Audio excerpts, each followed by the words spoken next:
Boa noite, igreja. Sejam todos bem-vindos. Nesta noite, com muita alegria, eu venho compartilhar com os irmãos, com as irmãs, uma mensagem que foi proveniente de um momento muito interessante, muito especial, de reflexão, onde eu creio que o Espírito Santo, ele proporcionou um conjugar de informações para que nessa noite eu pudesse compartilhar com os irmãos. E o tema dessa mensagem é a entropia e a fonte de energia. Vocês conhecem o termo entropia? Entropia é uma das 4 leis da termodinâmica. É um ramo da física que estuda as relações entre calor, energia e trabalho, explicando como a energia se transforma e se conserva no universo. E a termodinâmica ela tem 4 leis, uma delas, a segunda, é a entropia, é a qual a gente vai enfatizar aqui nessa noite.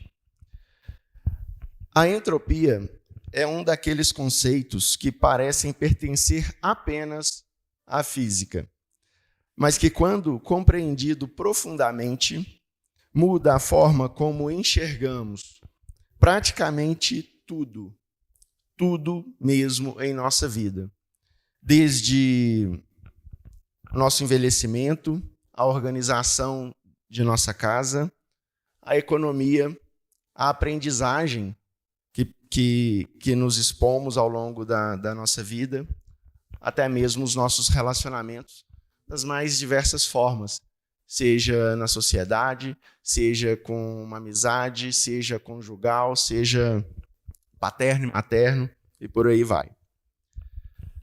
A entropia é a medida do grau de desordem ou dispersão de energia de um sistema. Aqui, chamado de sistema, nós temos qualquer coisa imaginável. Por exemplo, a minha relação conjugal com a minha esposa é um sistema. A minha relação paterna com meus filhos é outro sistema. A minha relação com a empresa na qual eu trabalho e presto o serviço é um outro sistema. E, em outras palavras, ela diz que sistemas fechados tendem à desordem. Olha que interessante. Não é difícil entender que nós, seres humanos, temos a tendência de querer tudo ordenado, tudo organizado, tudo previsível. No entanto, a física nos diz que todo sistema tende ao caos. E já vamos entender por quê. Isso significa que organização exige energia contínua. A ordem é o esforço, ao passo que o caos é o estado natural. A entropia ela vai medir quantas maneiras diferentes um sistema pode existir mantendo a mesma aparência. Ou ainda, a quantidade de possibilidades internas de organização. E quanto mais possibilidades existirem, maior a entropia. Ela trata de possibilidades e os sistemas naturalmente evoluem para os estados mais prováveis. Pensem comigo, que exemplo interessante.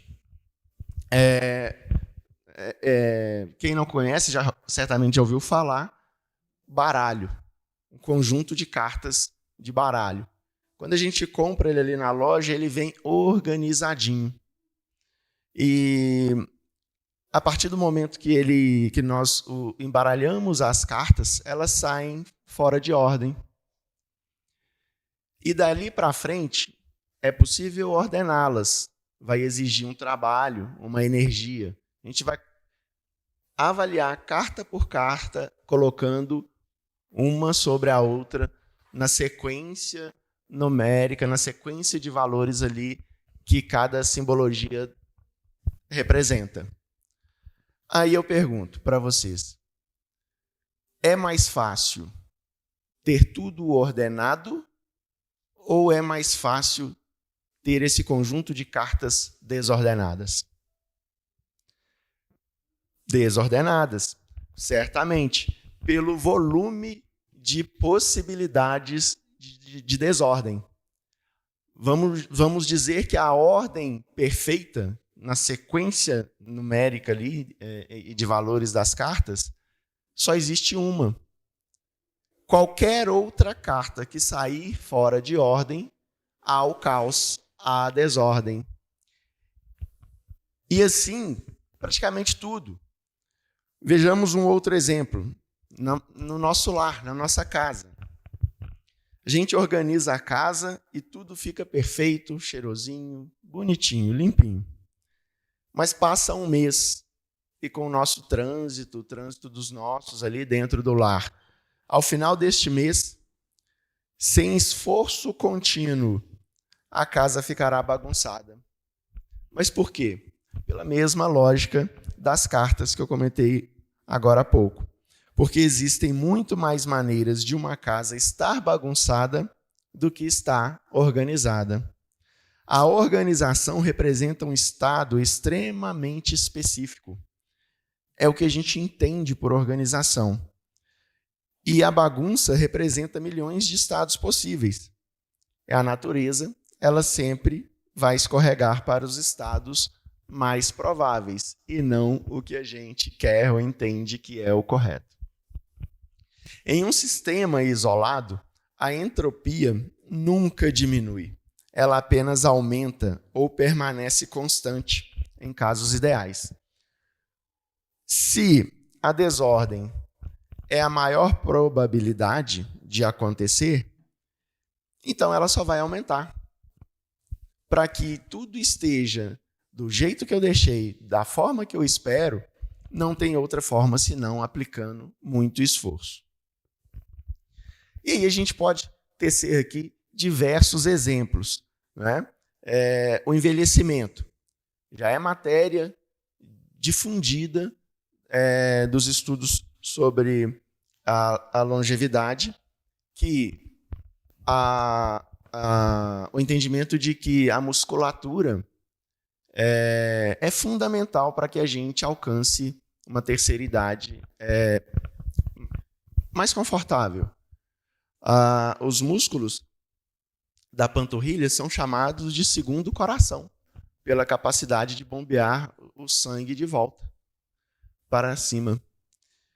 E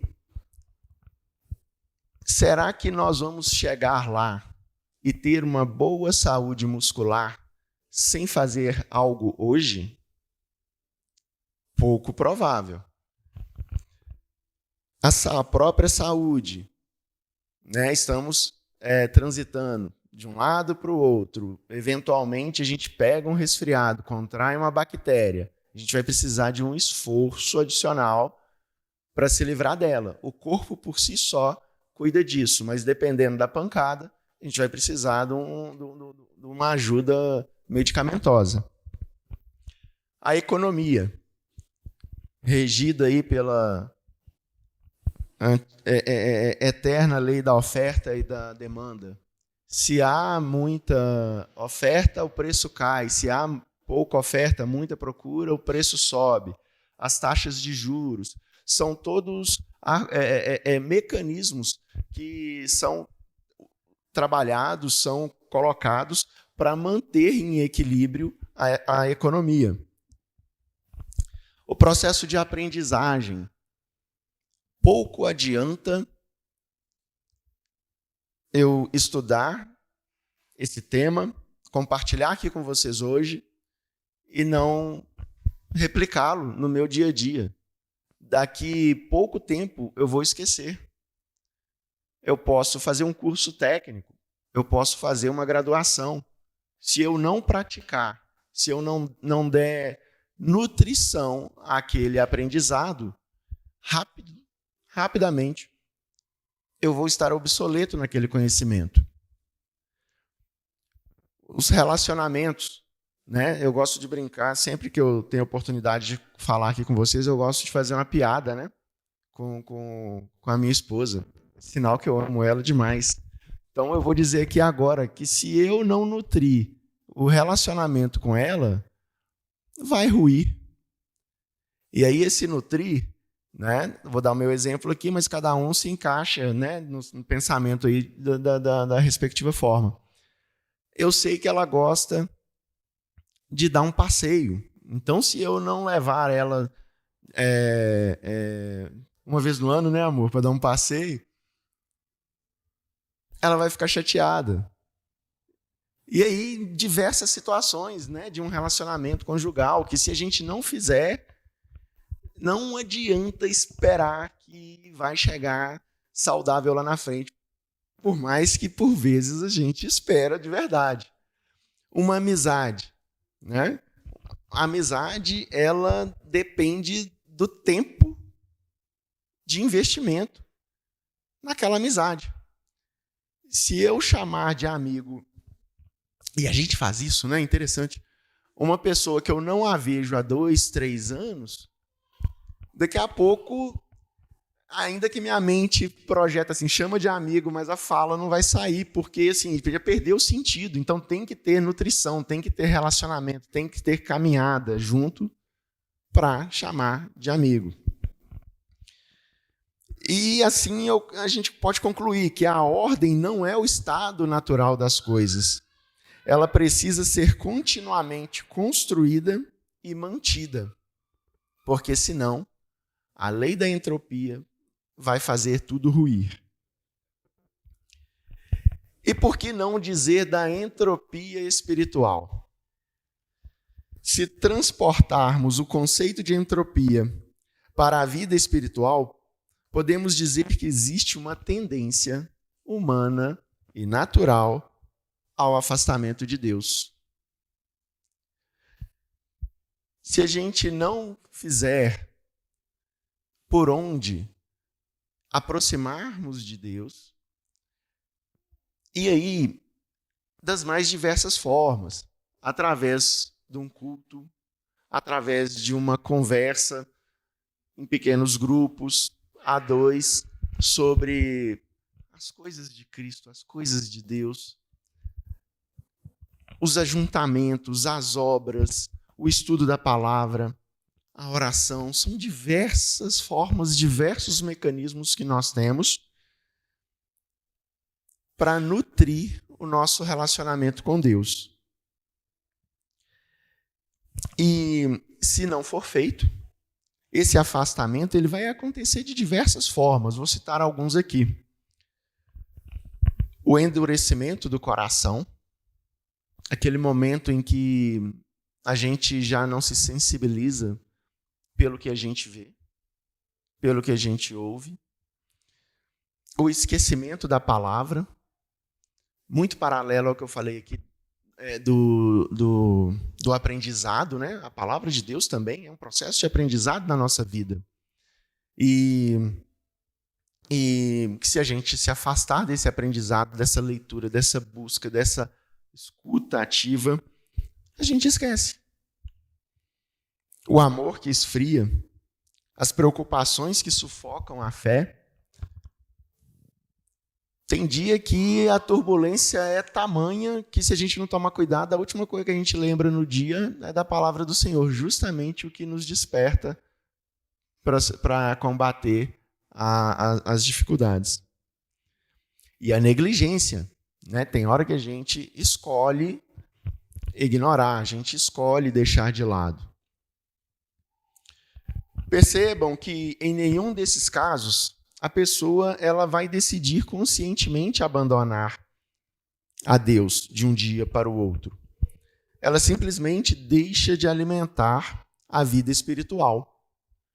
É um processo lento, assim como uma casa sem manutenção, assim como um corpo sem alimentação.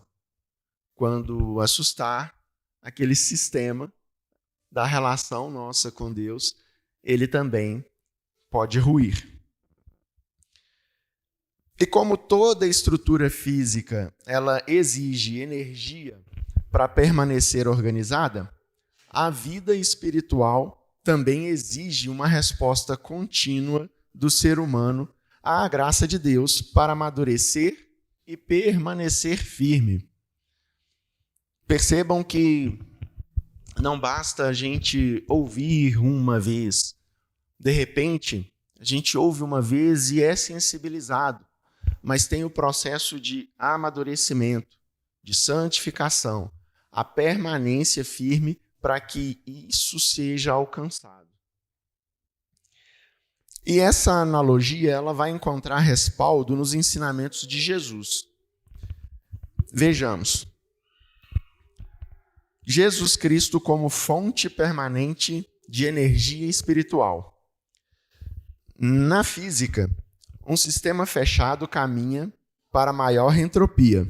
Um organismo vivo permanece organizado porque recebe energia constantemente. Na vida cristã, ocorre algo semelhante. O cristão não produz sozinho sua própria vida espiritual. Jesus afirma que a vida procede dele. Vamos confirmar algumas dessas afirmações, como, por exemplo, em João, no capítulo 15, versículo 5. Vou ler aqui para vocês. Jesus diz assim, nesta passagem: Eu sou a videira, vós as varas. Quem está em mim e eu nele, esse dá muito fruto, porque sem mim nada podeis fazer. Olha que bacana. A permanência em Cristo é justamente o fluxo que mantém viva a comunhão com Deus. Aqui ele nos diz que para que produzamos frutos, precisamos estar ligados a ele, assim como uma galha ligada no tronco de uma árvore. A galha ela vai produzir o fruto ali, né, literalmente, pensando numa árvore, a partir dessa nutrição que a árvore transmite para suas pontas. Assim, nós também, para que consigamos produzir frutos que agradam a Deus, frutos de convivência com nossos irmãos, nós precisamos estar ligados em Cristo. Vejamos mais orientações nesse sentido. Permanecer na videira, né? O versículo anterior, João 15, 4. Estai em mim e eu em vós. Como a vara de si mesma não pode dar fruto se não estiver na videira, assim também vós, se não estiverdes em mim. Ou seja, é necessário permanecer. E aí, quando pensamos em permanecer, voltamos no entendimento de nutrir. Um galho separado da árvore não morre imediatamente. Ele perde o fluxo da seiva, ele seca e, por fim, morre. Da mesma forma, o afastamento espiritual geralmente acontece gradualmente. Jesus ensina que a vida depende da permanência. Essa passagem deixa muito claro, e eu enfatizo, permanecermos em Cristo nos conduz à vida, nos conduz a frutos espirituais. Outra orientação, alimentar-se continuamente de Cristo.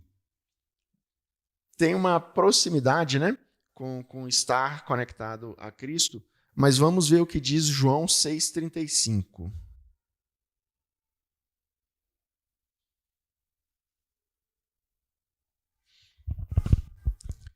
E Jesus lhes disse: Eu sou o pão da vida. Aquele que vem a mim não terá fome, e quem crê em mim nunca terá sede.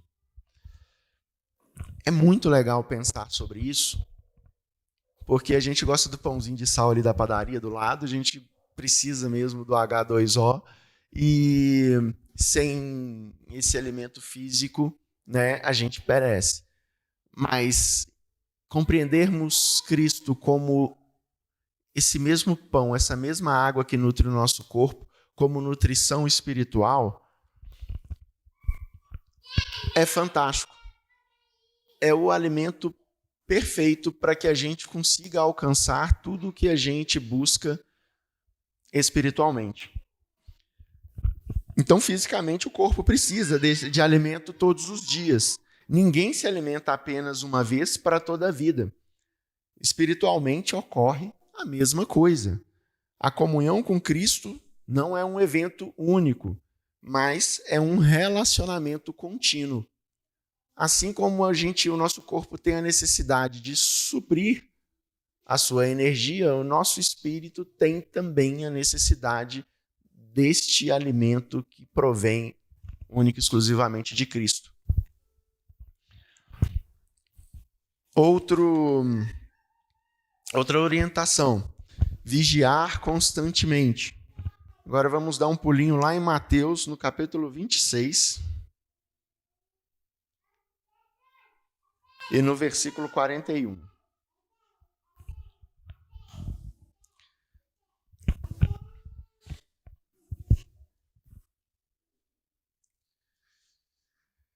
Vigiai e orai, para que não entreis em tentação.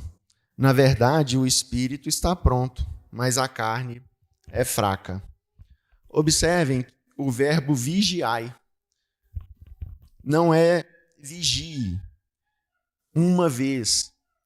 É um estado permanente, constante. Na analogia da entropia, a vigilância é a manutenção preventiva da vida espiritual. A gente está inserido em um ambiente onde somos atacados o tempo todo, das mais diversas formas. E o nosso aprendizado de vida, o nosso aprendizado espiritual, traz resultado especial para que a gente possa praticar essa vigília. Coisas acontecem diante de nós, na nossa vida, e a gente já é capaz de compreender. Isso aqui não é bom para mim.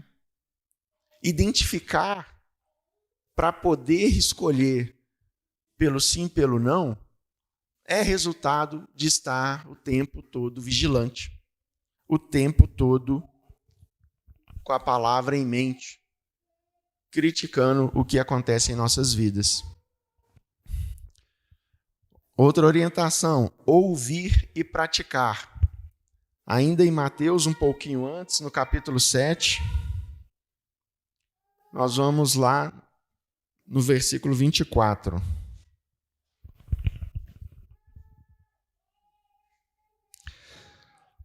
Todo aquele, pois, que escuta estas minhas palavras e as pratica, assemelhá-lo-ei ao homem prudente que edificou a sua casa sobre a rocha. Assim como a rocha é o fundamento de uma casa, Cristo é o meu e o seu fundamento. E a prática diária mantém nossa estrutura espiritual firme diante das tempestades. O nosso processo de audição, ele é muito importante. É uma ferramenta, assim como a leitura, para que a gente absorva os ensinamentos de Cristo e venhamos a nutrir o nosso aprendizado espiritual. Por vezes estamos lendo, por vezes estamos ouvindo. E o que fazemos com isso? Precisamos praticar. É essa prática que vai trazer robustez para o nosso discernimento espiritual. Buscar primeiro o reino. Ainda em Mateus, no capítulo 6, 33.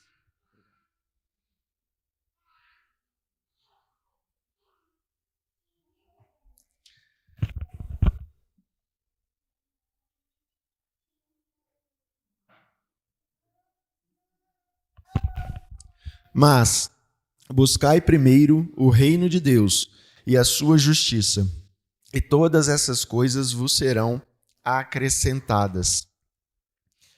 Aqui a gente está falando de prioridade. Não é apenas encontrar, mas permanecer direcionando a vida através dessa busca. Toda prioridade abandonada perde espaço. Se diante das minhas escolhas,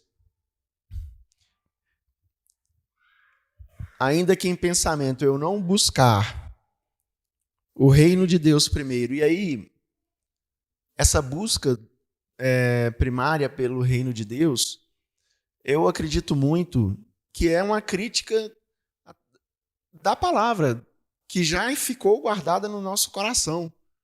Ouvimos, lemos, e como fazer essa busca?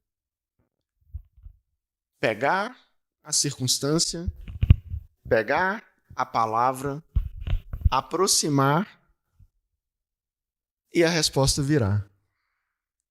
A partir do que a gente acredita, pela fé, no que Deus nos revela através das Escrituras e dos ensinamentos que a gente vai absorvendo ao longo da caminhada. Outra orientação, permanecer na palavra. Vou voltar lá no livro de João, no capítulo 8, versículo 31.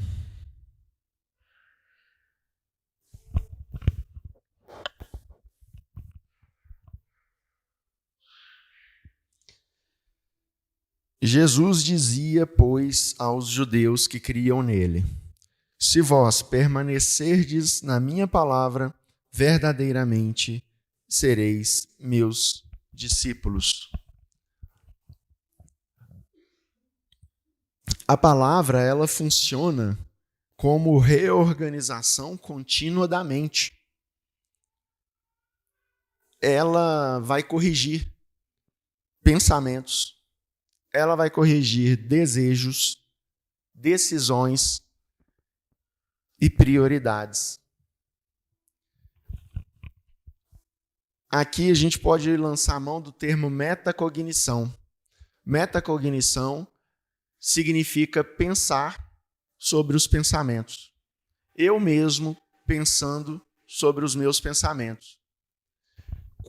Quando eu exemplifiquei aqui de pegar uma circunstância, pegar a palavra, aproximar os dois e criticar, a gente está fazendo metacognição. A gente está usando o nosso arcabouço espiritual, o nosso aprendizado espiritual através de Cristo, através da palavra de Deus, para criticar o que a gente está pensando, o que a gente está escolhendo. E não tenham dúvidas que o resultado é poderoso quando a gente pensa sobre os nossos pensamentos. É a oportunidade que a gente tem de afastar de verdade de algo que nos prejudica. E sem esse processo, a mente naturalmente passa a ser moldada pelas circunstâncias e pelos valores do mundo. Porque se eu não critico o que eu vivo a partir do que eu aprendo, o mundo me leva de um lado para o outro. É como se a gente caísse em cima de uma onda e ela bate para um lado, bate para o outro, e a gente vai para lá, rola para cá, rala aqui, machuca, colar. E permanecer na palavra é pensar na palavra, é usar a palavra, é criticar a nós mesmos e o que nos circunda, o que está acontecendo ao nosso entorno, através dela. Mas e o que fazer diante de tudo isso, né? Dessas informações?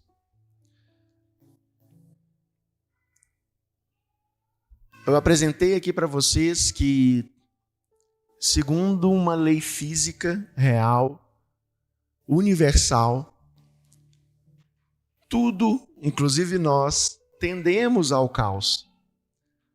Nós estamos indo rumo ao caos chamado morte.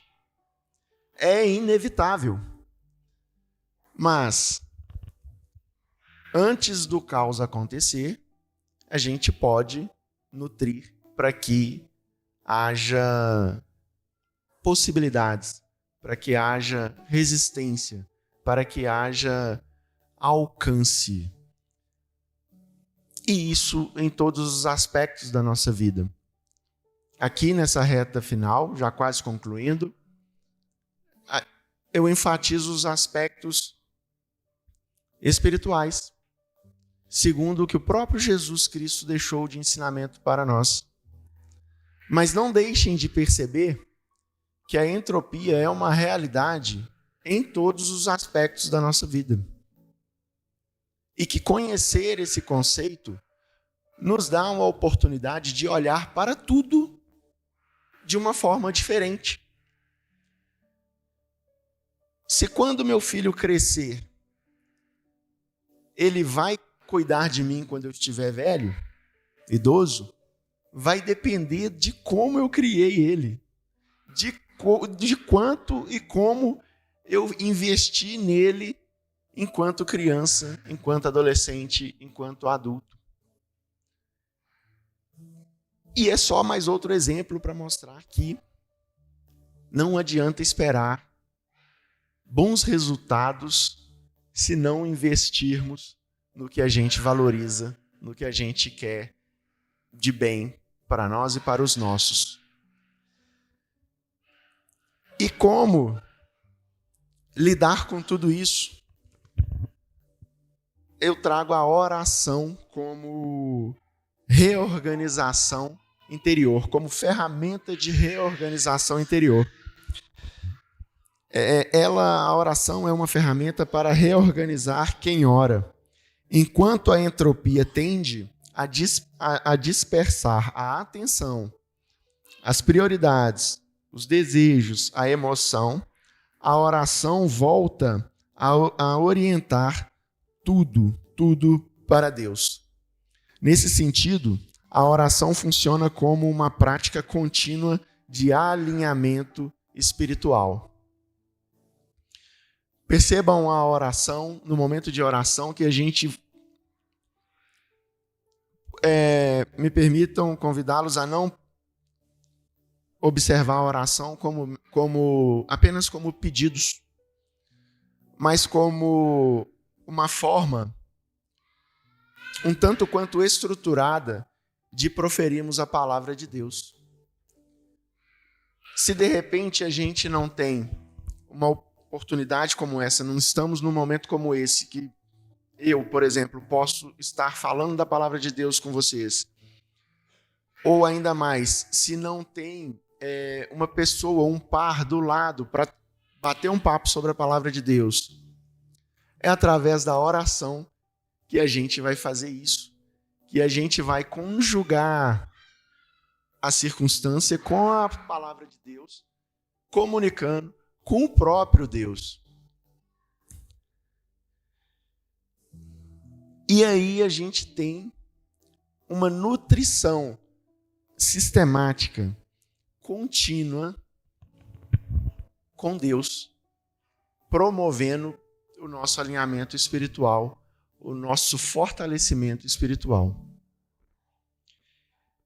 E o ponto mais profundo dessa analogia que eu trouxe aqui para compartilhar com vocês é que ela evidencia uma diferença fundamental entre a física, com o conceito de entropia, e o evangelho. Na natureza, a entropia é uma lei inevitável para sistemas isolados. No cristianismo, Jesus convida justamente a não viver isolado. O discípulo, eu e você, somos chamados a permanecer unidos a Cristo. Em João 15, ele não promete que o ramo produzirá fruto por sua própria força. Ao contrário, ensina que a vida, a permanência e o fruto existem porque a seiva continua fluindo da videira para os ramos. Nessa perspectiva, a manutenção espiritual não consiste apenas em esforço humano, mas em permanecer conectado àquele, ao Cristo, que é a fonte da vida.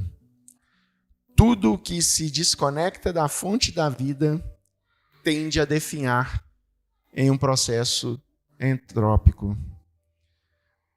Todavia, tudo que permanece em Cristo continua recebendo a vida que Ele comunica e alcançaremos o que almejamos pela fé, a salvação em Cristo, através dessa nutrição do relacionamento com Ele. Portanto, irmãos, eu concluo esse compartilho, essa mensagem com vocês, os convidando para meditarem nesse conceito de entropia.